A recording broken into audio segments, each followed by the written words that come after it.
बिस्मिल्लाहिर्रहमानिर्रहीम। अस्सलाम वालेकुम नाजरीन। 2003 और 4 के दरमियान रहीम यार खां ज़िला में सरमद सईद खान साहब कप्तान थे जी हमारे, यानी DPO वो थे। और सरमद सईद खान साहब कमाल इंसान और बहुत अच्छे मातात परवर और मुलाजमीन की बात को समझने वाले।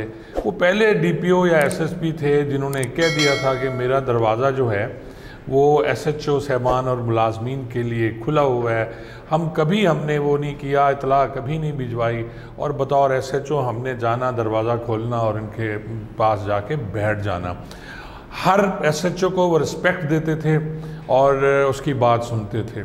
इसके अलावा कम्युनिटी पुलिसिंग का जितना उन्होंने काम किया और वहाँ जलसे करने शुरू किए, लोगों को गैदरिंग करके इकट्ठा करना, खुली कचहरियाँ लगाना, और उस खुली कचहरी में हज़ारों लोग आते थे और ऐसा महसूस होता था जैसे किसी सियासी लीडर का वो जलसा है।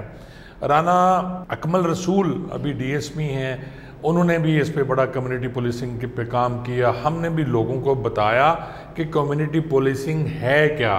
बेसिकली ये सारा नज़रिया उन्होंने दिया और उससे एक बात हुई कि लोगों ने पुलिस पे एतमाद करना शुरू कर दिया और बहुत जराइम में बहुत कमी हुई। और अब इंफॉर्मेशन आती थी थ्रू पब्लिक जो पुलिस के पास, और उन्होंने सख्ती से कहा हुआ था कि ऐसी इंफॉर्मेशन के बारे में किसी को मत बताएं आपके आपको इन्फॉर्मेशन किसने दी है, ताकि वो शख्स जिसने आपको इतला दी, आपको मुखबरी दी, उसके ख़िलाफ़ क्रिमिनल लोग जो हैं कोई कार्रवाई ना करेंगे। मेरी पोस्टिंग थी जी भोंग थाने पे, उन्होंने मुझे लगाया। उससे पहले पिछले व्लॉग में मैं जिक्र कर चुका हूँ कि इनकाउंटर हुआ वहाँ, जिसमें एक अख्तर हेड कांस्टेबल था, वो शहीद हो गया मेरे सामने।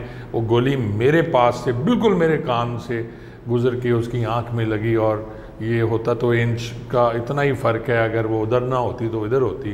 कहते हैं ना जी, अल्लाह ने जिसको ज़िंदगी दी है वो उतना ही ज़िंदा रहता है। वहाँ नए एक ASP आए थे जी सादकाबाद सर्कल में, परवेज़ चांडियो साहब थे। ये आर्मी से रिटायर्ड कैप्टन थे। बड़ी स्टाइल होती थी, उन्होंने ये कफ इस तरह टर्न करके बैठना और बड़ी स्टाइल में उन्होंने मीटिंग की। और वो उनकी स्टाइल जो थी वो एक पुलिस अफसर की कम और एक खिलंडरे लड़के जैसी, और जैसे कि होते हैं कि मम्मी डैडी, उस तरह की ज़्यादा थी। अफसर थी जी, हमने रिस्पेक्ट करनी थी। मेरी भूंग तैनाती थी तो हाई कोर्ट में गया। एक मेरी रिट थी हाई कोर्ट में हैबियस की, जिसके सिलसिले में मैंने पेश होना था।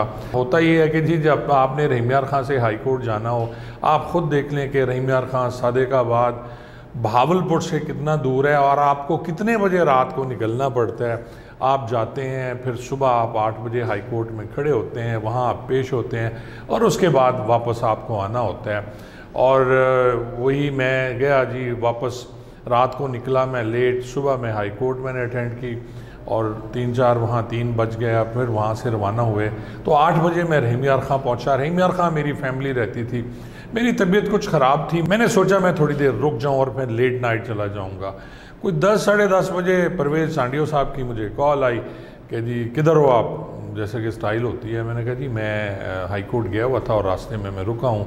तो उन्होंने कहा जी आप फौरी तौर पे थाने पहुँचे और मैं आपको शोकाज नोटिस देता हूँ इस पर कि आप क्यों रुके अपने घर पे। अब मैंने उन्हें कहा सर मेरी तबीयत ठीक नहीं थी और इसलिए मैं रुक गया, तो मैं पहुँच जाऊँगा सुबह, आप इजाज़त दें तो सुबह मैं पहुँच जाऊँगा। उन्होंने कहा नहीं तुम अभी इसी वक्त थाने पे पहुँचोगे। तो मैंने कहा जी फिर मैं थाने पे नहीं आता, मैं तो सुबह आऊँगा, क्योंकि मेरी तबीयत ठीक नहीं है, मैंने सफ़र किया हुआ है, मैं अपना काम सही करता हूँ और ईमानदारी से करता हूँ। क्रिमिनल्स के ख़िलाफ़ हर किस्म की मैं कार्रवाइयाँ करता हूँ और अल्हम्दुलिल्लाह जहाँ जहाँ मेरी पोस्टिंग रही है सब लोग जानते हैं कि मैंने हमेशा अपना काम नेक नीति से किया। तो उन्होंने मुझे कहा मैं तुम्हें ट्रांसफ़र करता हूँ यहाँ से भोंग से। तो मैंने कहा जी आप मुझे ट्रांसफ़र तो कर नहीं सकते, ट्रांसफ़र तो मेरा DPO साहब ने करना है। और उसके बाद उन्होंने फ़ोन बंद कर दिया। मैं उधर ही रुका जी। अगले दिन मैं सुबह गया तो वही हुआ, उन्होंने मुझे सरमद सईद खान साहब ने एक आध दिन मुझे चेक किया और मुझसे पूछा भी सही, मैंने उन्हें सारी स्टोरी बताई। लेकिन आपको पता है जी कि फिर सीनियर होता है। तो मेरा ट्रांसफ़र वहाँ से थाना भोंग से थाना रुकनपुर कर दिया गया। ये रुकनपुर सदर सर्कल में आता है और ये बिल्कुल ये भी इसका कुछ एरिया सरदारगढ़ और रुकनपुर और उसके बाद ये भी दरिया सिंध के किनारे वाक़या है और ख़ासा क्रिमिनल थाना है ये। मैं पहले भी इससे पहले मैं 1996 में बतौर SHO वहाँ काम कर चुका था जी। अब जो मैं आपको सुनाने जा रहा हूँ कि ये हमारे सीनियर जो हैं ये क्या करते हैं, और ख़ास तौर पे वो जो नए ASP साहबान आते हैं जिनको बिल्कुल तजर्बा नहीं होता, वो आप पे कैसे हुक्म चलाते हैं और आपकी वो सुनते नहीं हैं। यानी एक सीनियर बंदा जिसका एक्सपीरियंस है 20 साल 30 साल, पुलिस में इंस्पेक्टर है, DSP है, ASI है, उन्होंने उनकी नहीं माननी, उन्होंने अपनी करनी है। तो ये उसी सिलसिले में ये जो वाक़या है मैं आपसे गोशगुजार कर रहा हूँ कि क्या आप सुनेंगे तो आप ख़ुद फैसला आप कर लेंगे कि क्या जो साथ में आपके ऐसे लोग तजर्बाकार लोग होते हैं पुलिस में, क्या आपको उनके मशवरे पे अमल करना चाहिए या ख़ुद ही अपना जो आपके ज़हन में आया वो एक्ट कर देना चाहिए। मैंने जी हाज़िरी कर ली रुकनपुर और उसके बाद एक रेड प्लान किया गया। सरमद सईद खान साहब ने कहा कि जी कच्चे में हमने रेड करना है वहाँ सखानियों पे।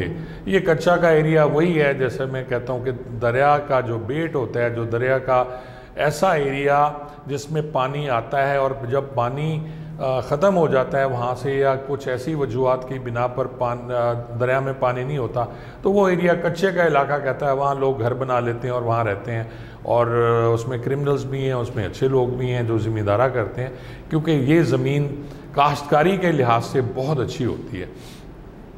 अब मैं सुन रहा था जी प्लान बन रहा था, मुझे परवेज़ सांडियो साहब ने उस प्लान में शामिल नहीं किया, लेकिन मेरे जो साथ के कोलीग्स थे उन्होंने जब जी मुझे स्टोरी सुनाई तो वही स्टोरी मैं आपको सुना रहा हूँ। रेड हुआ जी, उस दिन उन्होंने प्लान किया, हालांकि होना ये चाहिए था कि जब ज़िले का जो इंचार्ज है, DPO है, SSP कप्तान है आपका, वो नहीं है तो आपको रेड नहीं करना चाहिए। कोई भी ऐसे हालात हो सकते हैं, लेकिन परवेज़ सांडियो साहब अपनी मर्ज़ी के मालिक थे। आजकल वो SSP होंगे या DAG होंगे, कहीं कराची में हैं, इधर वो पंजाब में नहीं है क्योंकि वो चले गए थे। रेड इन्होंने किया जी, SHO भुंग थे उन दिनों, एक वो और साथ में कुछ और, पूरा ज़हर है पूरे सर्कल की नफरी थी, पुलिस लाइन से नफरी मंगाई गई और इन्होंने कच्चे में रेड कर दिया।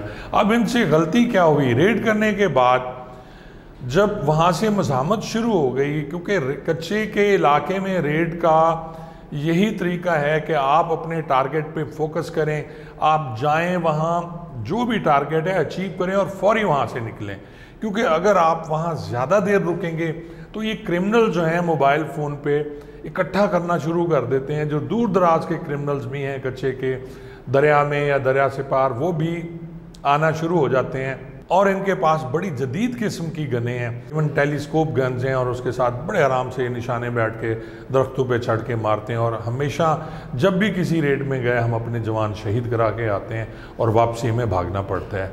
और सबसे बड़ी कमज़ोरी इसी का वो फ़ायदा उठाते हैं क्रिमिनल्स, जो ना तजर्बाकार लोग गलत रेड कराते हैं, अपनी मनमानी करते हैं। रेड हुआ जी, उसमें बख्तरबंद गाड़ी थी एक पुरानी सी, जो बाद में माचिका जो था स्टेशन, पुलिस स्टेशन, उसके बाहर भी काफ़ी अरसा खड़ी कर दी गई। दहशत के लिए लोग और बच्चे जाते थे, उतर के नीचे आ जाते थे। पुरानी एक बख्तरबंद गाड़ी थी, उसे साथ लेके गए और जब वो गाड़ी आगे गई तो वो फंस गई और गाड़ी वापस नहीं निकल सकती थी। अब तमाम जो मुलाजमीन साथ थे, जिसमें बहुत अच्छे अच्छे अफसरान, सीनियर मुलाजमीन, तजर्बाकार मुलाजमीन, उन्होंने परवेज़ सांडियो साहब को मशवरा दिया कि सर हम फौरी तौर पे यहाँ से निकल चलते हैं, गाड़ी को लानत भेजें, गाड़ी हम फिर किसी तरीके से ले आएंगे। तो लेकिन उन्होंने ज़िद की और उन्होंने कहा नहीं, जब तक मैं SSP से नहीं पूछूंगा मैं गाड़ी लेके नहीं जाऊँगा। उन्होंने कॉल करने की कोशिश की सरमद सईद खान साहब को, सरमद सईद खान साहब मीटिंग में थे और उनकी कॉल अटेंड नहीं हो सकी।